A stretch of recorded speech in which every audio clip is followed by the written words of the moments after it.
Fala, querido, beleza? Como é que você tá aí? Bom dia, boa tarde, boa noite, dependendo da hora que você esteja assistindo esse vídeo. Cara, hoje eu quero trazer vocês para uma viagem aqui. Eu quero falar sobre investimento no exterior, meu amigo.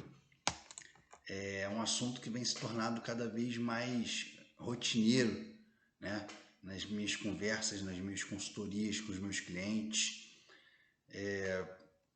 colegas, amigos, familiares me perguntando constantemente sobre como se expor, né, a ativos no exterior.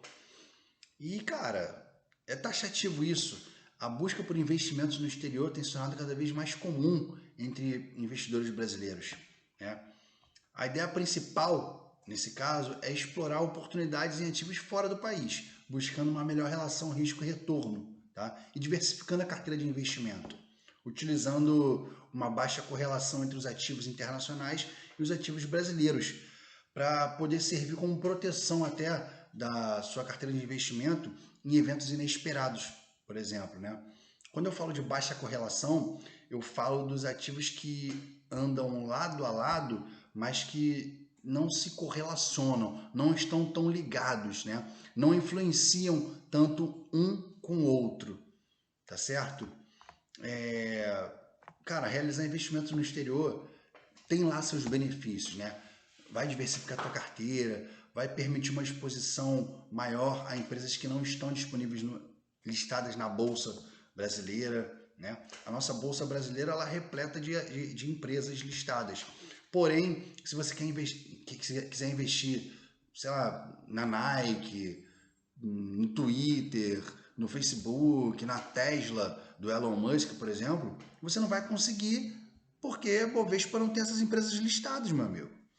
Só que antes de você decidir por qualquer tipo de investimento, é preciso você avaliar alguns aspectos, né? Entender como é que funcionam diferentes formas de investir no exterior e se informar principalmente sobre os impostos e as taxas que você vai pagar, né? As taxas e os impostos que são cobrados pelo teu investimento.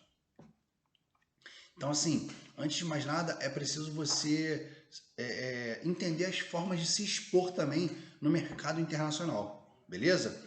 Você pode investir no mercado internacional de forma direta ou indireta, tá? Na verdade, forma direta, indireta ou ambas as formas, né? Mesclando as duas, né? Uma forma direta de você investir, uma forma direta de você investir, tá difícil de falar hoje, né, gente? Desculpa. Acho que eu tô comendo as letras e as palavras aqui, deve ser a fome. Mas vamos lá. Uma forma direta de você investir são as ações, tá certo? Só que, cara, para você acompanhar o mercado acionário, requer tempo e conhecimento para analisar, né, e acompanhar o movimento que as ações fazem. É algo que, vamos botar assim, se você tem um trabalho de 8 horas diário, né, normal, CLT, trabalho numa empresa durante 8 horas do dia, tá? Que hora que tu vai acompanhar o mercado de ação? Que horas você vai parar para analisar o mercado, os movimentos que ele fez? Que horas você vai entrar e que horas você vai sair com seus ativos? Porque se for uma pessoa normal, ou tu vai estar comprado ou tu vai estar vendido. E aí tu vai saber o resultado só depois, se tu ganhou ou se tu perdeu. Não vai ter como tu acompanhar. Então, assim, de uma forma direta, quando comprando uma ação, você tem que ter, além de tempo, conhecimento, né? Para saber o que você está fazendo. Já uma forma indireta, você pode investir no mercado de ações por meio de fundos de investimentos. Ah, Gabriel, eu já ouvi falar em fundos de investimento. Então, os fundos de investimentos, cara, ele tem uma gestão, ele pode ter gestão ativa ou pode ser um fundo de gestão passiva, beleza? Os fundos de gestão passiva, eles são conhecidos, né, como ETFs. Na verdade, não só passivos, ativas também. São fundos de gestão ativa e passiva que são conhecidos como ETF ou ETFs, aportuguesando, né, o termo, tá certo? Dessa forma, a gente precisa de mais cuidado para escolher, né, onde a gente vai investir. Por isso, cara, é muito importante, presta atenção no que eu vou falar agora. É muito importante que você procure um bom gestor, que você conheça o índice que o fundo replica, né? E busque a ajuda de um profissional qualificado, um profissional certificado, tá certo? Procure entender se a pessoa que está te assessorando, se a pessoa que está te dando essa consultoria, ela é um profissional qualificado, se ela tem uma certificação para falar de investimentos. Hoje no YouTube você vai encontrar centenas, milhares de canais falando de investimentos, pessoas que sabem realmente. Só que, mano, elas não vão ter responsabilidade nenhuma sobre o dinheiro que você vai ganhar ou você vai perder, tá certo? Primeiro, porque é uma plataforma aberta. Segundo, talvez não seja um profissional qualificado, um profissional certificado, né? Hoje, quando eu começo falando numa consultoria de investimento, eu me apresento profissionalmente, eu falo das minhas certificações, falo das minhas qualificações, para mostrar que estou apto a apresentar tal produto, né? Só que acredito que nem todos que aqui nessa rede estão têm qualificação, têm certificação para falar de investimentos, tá? Mas, deixando isso de lado, virando a página, voltemos ao que é importante e ao que nos traz aqui, né? Investimento no exterior. Então, assim, apesar das diferenças, né, a gente entende que não existe uma melhor opção para um investidor ou para qualquer investidor, na verdade. Tempo, conhecimento, capacidade financeira e objetivos são fatores que definem qual a melhor forma e qual é a mais viável forma de investimento para você, né? E aí entra numa questão chamada de perfil do investidor. Quando você abre o teu aplicativo do banco, o home broker da tua corretora, para fazer um investimento, se você não preencher o API, que é um questionário que vai ditar a análise do perfil de investidor que você tem, vai falar se você é conservador, se você é moderado, se você é arrojado, preencha, faça esse exercício. Vai lá agora no aplicativo do teu banco, abre ele aí, vai na parte de investimento e solicita teu API para saber em que perfil você se enquadra, beleza? Agora vamos falar das opções de investimento no exterior. É isso que eu quero te entregar hoje. Os ETFs, vamos começar com ele. ETFs ou ETFs, né? Exchange Trade Funds. São os ETFs. São fundos que buscam replicar os índices de mercado, como o Ibovespa, por exemplo. A nossa bolsa brasileira, né, o Ibovespa, ela tem o seu ETF. E esse ETF vai buscar replicar esse índice. Ou seja, qual é a vantagem disso? Qual é a vantagem que eu aplicar no ETF tenho?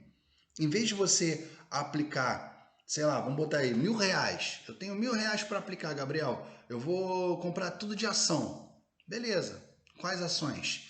Aí a gente volta naquele ponto que eu falei para você. Você tem que ter conhecimento e você tem que ter tempo para analisar uma gama de ações que você vai comprar, né? Para não falar um palavrão aqui. Uma gama de ações que você vai comprar. Então, em vez de você fazer isso, o que você faz? Pô, vou pegar meus R$1.000 e vou comprar umas cotinhas de ETF da bolsa. Ou seja, você compra aquelas cotas de ETF, onde vai replicar o comportamento da bolsa brasileira e vai te oferecer lucro ou não, né? Alguns desses fundos vão replicar comportamento de índices estrangeiros. Por exemplo, um dos ETFs mais conhecidos é o IVVB11. IVVB11, beleza? Esse fundo replica o índice S&P 500, que é composto por 500 empresas cotadas na Bolsa dos Estados Unidos, tá certo? Então, pô, se você quiser aplicar na Bolsa Americana, cara, dá uma estudada no ETF da Bolsa, IVVB11. Vai replicar o índice das 500 empresas cotadas na Bolsa dos Estados Unidos. Olha aí, tá certo? Fundos de investimentos. Investindo em fundos de investimentos, cara, você vai delegar a tarefa de escolher os melhores ativos para um gestor profissional especializado no assunto, tá certo? O que é importante, já que a complexidade desses investimentos no exterior pode ser grande.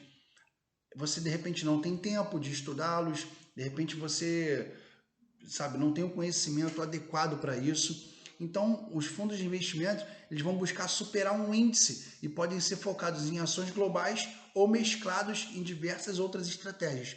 Não necessariamente, tá? Eles precisam estar expostos à variação do dólar, por exemplo. Existem fundos que oferecem proteção contra a variação do câmbio, tá? Uma vantagem dos fundos de investimento é que eles estão domiciliados aqui no Brasil, portanto é considerada a legislação brasileira, tá certo? Quando você quer investir em ações no exterior, né, ou estoques, como são conhecidas, as ações negociadas nas bolsas de valores dos Estados Unidos, você precisa de uma conta, primeiramente, numa corretora americana, tá? E esse tipo de investimento possui alguns prós e contras, tá? Por exemplo, você é isento de imposto de renda na venda até R$ 35.000. Você tem uma maior oferta de ativos, né, devido ao mercado americano ser repleto de empresas listadas. Você tem uma maior liquidez, ou seja, o tempo que o investimento pode ser transformado em dinheiro e resgatado, tá certo? E o dólar é usado como moeda para todas as transações. Então, esses são alguns prós de você investir em ações, né, na Bolsa Americana. Ah, Gabriel, beleza. E quais são os contras? As taxas cobradas pelas corretoras, o custo de remessa internacional, tanto para enviar como para trazer o seu dinheiro, né? São as taxas, né? O IOF, o imposto de até 40% sobre herança, ou seja, se o titular do investimento vier a falecer, ou seja, se você tem investimento e vier a falecer e tiver um valor superior a US$ 60.000 em ações internacionais, seus herdeiros vão ter que pagar 40% de imposto para sucessão patrimonial. Meu amigo. Pô, mas aí até tu ter US$ 60.000 é um chãozinho que tem que correr se tu tá começando agora. Mas se preocupa com isso agora não. Vamos encher o carrinho, tá certo? Você precisa abrir primeiramente uma conta lá fora, tá? Atualmente existem centenas, né? Eu não vou dizer centenas, porque eu talvez esteja pecando ao falar isso, mas existem corretoras domiciliadas no Brasil que facilitam essa abertura de conta no exterior, tá certo? E uma coisa que pesa bastante é a complexidade na declaração do imposto de renda. É um pouco complexo fazer declaração de imposto de renda no Brasil de ações custodiadas no exterior, tá? Nada muito difícil, mas aí a gente recai naquela situação que eu já falei para você. Procure um profissional qualificado, certificado, tá bom? Que possa te prestar uma consultoria adequada, uma assessoria para isso, tá certo? Além dos ETFs, né, você pode investir também em BDRs, tá certo? O que são BDRs? São certificados de depósito brasileiro, ou seja, são recibos negociados na Bolsa Brasileira que replicam o comportamento de ações de empresas estrangeiras. Como assim, Gabriel? Vamos lá. Por exemplo, BDR do Facebook. São recibos, tá certo? Que replicam o comportamento de ações do Facebook. Não são ações propriamente ditas, tá? Mas com BDRs é possível investir em diversas empresas estrangeiras diretamente na B3, sem o trabalho de precisar mandar o dinheiro para o exterior, tá certo? Ou seja, você não necessariamente vai ter que pagar essas taxas todas para você investir, sei lá, numa Tesla da vida, no Facebook da vida. Você pode comprar BDRs, tá certo? Dessas empresas estrangeiras. É só ver quais são os BDRs listados na B3, na Bolsa Brasileira. Quais são os prós? É mais simples, você pode comprar direto na sua corretora aqui no Brasil, é mais fácil de você declarar no imposto de renda, tá? E não vai pagar essas remessas internacionais. Aí os contras. Vamos lá. Tem menor liquidez, tem menos oferta de ativos, porque nem todas as empresas lá fora têm BDRs listadas na bolsa, né? 15% de imposto de renda na venda, isso aí é fixo, né? A diferença, existe um spread, né? Que é a diferença da taxa cobrada pela instituição e a taxa cobrada ao investidor, tá certo? Então, assim, nesse caso do BDR específico, alguns custos acabam sendo majoritariamente a taxa dos dividendos. Então, um outro detalhe que também é muito importante que seja dito é que você se expõe não apenas à variação do preço da empresa, mas também o BDR é sensível à variação do dólar. Ou seja, em caso de desvalorização da ação de uma empresa, o BDR vai se tornar um ponto contra, porque quando essa desvalorização acontecer com a ação, a cotação do seu ativo em BDR também vai se desvalorizar. Porém, quando a ação valoriza, o BDR, por ser um recibo, representa a mesma rentabilidade, ou seja, vai acompanhar a cotação da empresa. Beleza? Então, assim, esses são são alguns tipos de investimento no exterior, tá? Quero falar também de um investimento direto, né? Uma outra maneira de investir no exterior é abrindo uma conta diretamente em alguma corretora domiciliada lá fora, no país que você deseja investir. Após essa abertura da conta, você vai enviar a remessa sobre a qual, óbvio, vai incidir uma taxa, né? IOF, né? E é possível investir diretamente nos ativos listados lá fora, tá certo? Então, assim, além de você investir em ações, você tem a possibilidade de escolher outros tipos de produtos que estão listados naquele país que você quer investir, seja títulos públicos, seja fundos de investimento, propriamente ditas ações, enfim. Se você tiver a capacidade de abrir uma conta diretamente numa corretora estrangeira, você vai ter um leque de opções muito maior, beleza? Um ponto de atenção muito importante para você abrir uma conta numa corretora estrangeira são as regras do país escolhido, tá? Em especial, se atente às regras da Receita Federal, tá? Para que você não deixe de pagar nenhum imposto devido tanto no Brasil quanto no exterior, tá certo?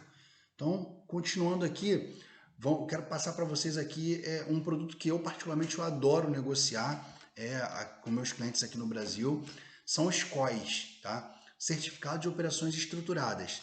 Cara, eu sou um apaixonado por COI, né? Então, assim, eu não posso falar muito porque, enfim, é até a judiação se eu começar a falar só bem de COI, né? O que é o COI? O COI é um ativo financeiro que junta elementos de renda variável e de renda fixa para potencializar o retorno esperado e diminuir o risco. Ou seja, ele oferece uma exposição aos retornos da renda variável, só que possui algumas características da renda fixa, né? O COI permite uma exposição a uma cesta específica de ativos no exterior, além de oferecer uma proteção, porque vai limitar as altas e as baixas, né? Um ponto de atenção muito importante também é que os COIs costumam ter prazos específicos de investimento, tá? E muitas vezes não é possível resgatar o dinheiro antes do prazo estipulado. Ou seja, se aquele COI ali ele tem um prazo de, sei lá, 4 anos, meu amigo, tu só vai ver o teu dinheiro daqui a 4 anos. Não tem desenrolo, não tem mimimi, beleza? No caso dos COIs, é sempre muito importante você verificar as particularidades do ativo específico que você está comprando, já que eles não são customizáveis para atender demandas, né, de investidores diferentes, tá? Então, assim, por que eu falei que eu gosto tanto de COI? Cara, simplesmente porque como é que eu posso definir para você? A principal vantagem, né, é a diversificação de investimentos, né? A possibilidade de você ter um alto desempenho, uma tributação única, enfim, e te protege quanto às perdas, porque vai limitar as tuas perdas, né? Apesar de você poder ter o teu ganho e a tua exposição maior, o COI vai te limitar a perdas, tá? Então são questões que pode ser que te chame, né, uma atenção maior. Deixa eu só achar aqui uma outra coisa que eu estava querendo ler aqui para vocês sobre as vantagens do COI. Eu estava aqui agora, mas eu fechei, né? Lembrando sempre que todos esses investimentos eles possuem, né, um termo de ciência de risco, documentações de informação, enfim, você pode sempre estar dentro da sua própria corretora buscando essas informações, né? Deixa eu... Cadê? Achei aqui algo que seja bem mais simples para poder passar para vocês aqui, né? COI, que tipo... aqui, ó, vamos lá. COI, existem alguns tipos de COI diferentes, né? E eu vou passar para vocês aqui 2 tipos de COIs para vocês ficarem cientes, né? O COI de valor nominal protegido, né? COIs desse tipo garantem que o investidor receberá de volta no mínimo o valor que investiu inicialmente, mesmo que os ativos de referência do produto tenham um desempenho negativo. Ou seja, o COI de valor nominal protegido, ele vai te garantir o dinheiro que você aportou, tá? Ou seja, se por acaso, né, os teus ativos de referência tenham tido um desempenho ruim, um desempenho negativo, você não ganha nada, mas também não perde nada. Se eu aportei 5 mil no COI e o COI me prometia um desempenho, uma rentabilidade de 10% se tivesse um desempenho acima do benchmark dele, eu ganharia 10%. Mas se por acaso rendeu negativo, eu não perco nada. Então, assim, é importante entender os riscos, né, do valor nominal protegido. Um deles é o custo de oportunidade, ou seja, ter a garantia de não perder o investimento inicial é bom, mas também é preciso considerar que você vai deixar de ganhar, tá? Ou seja, ficar no 0 a 0 não é tão bom quanto ter uma rentabilidade, mesmo que ela seja pequena. Concorda comigo? Porque dependendo, se você esperar 4 anos para você ficar no 0 a 0, teu dinheiro desvalorizou nesse tempo. Você está entendendo? Então, assim, 2 pesos, 2 medidas. O segundo risco desse código de valor nominal protegido, que eu quero falar com vocês, é ganhar menos do que seria possível. Ou seja, em troca de conforto, de proteção, alguns COIs limitam o ganho dos investidores a um determinado patamar. Mesmo que o ativo de referência avance 20%, 30% no período, o certificado talvez repasse apenas 10 ou 15 para quem aplicou. Ou seja, é o limitador, tanto de ganho quanto de perda. Beleza? Então, o COI de valor nominal protegido tem essa diferença. Já um COI de valor nominal em risco, não há nenhuma garantia. O investidor pode perder até o limite do capital que foi inicialmente investido. Ou seja, eu entrei no COI com 5 mil reais. É o valor nominal em risco. Eu posso estourar, né, para cima ou posso perder tudo. Aí depende muito dos ativos e dos indexadores do COI, né? Se os bancos, né? Os COIs são produtos dos bancos. Eles podem criar uma série de estratégias atreladas a uma variedade de ativos de referência, né? Juros, moedas, ouro, commodities, índices de inflações, ação, índices nacionais, índices internacionais, enfim, é uma gama de informação que você tem que ter, né? Lembra que eu falei lá no início? Conhecimento e tempo? Se não, cara, você vai ficar preso na tua poupancinha aí, tá? Ou seja, a conclusão que chegamos ao final desse vídeo, que eu também não quero me prolongar muito, a gente pode perceber que existem excelentes opções para aqueles investidores que desejam ter uma exposição internacional, tá certo? De uma forma simples, sem precisar tirar dinheiro do Brasil. As modalidades de investimento no exterior, elas possuem características bastante diversas, tá? Entre si. Por isso, antes de decidir, estude, pesquise as opções, fique atento, cara, à melhor forma de você investir, fique atento também ao que atende à sua necessidade, tá certo? Fique alerta aos riscos, aos custos, ao retorno esperado do investimento. E se você tiver dúvida, cara, procura um profissional capacitado, qualificado, certificado. Beleza? Esse é o recado que eu tenho para te dar hoje. Uma boa colheita. Fica com Deus. Um abraço.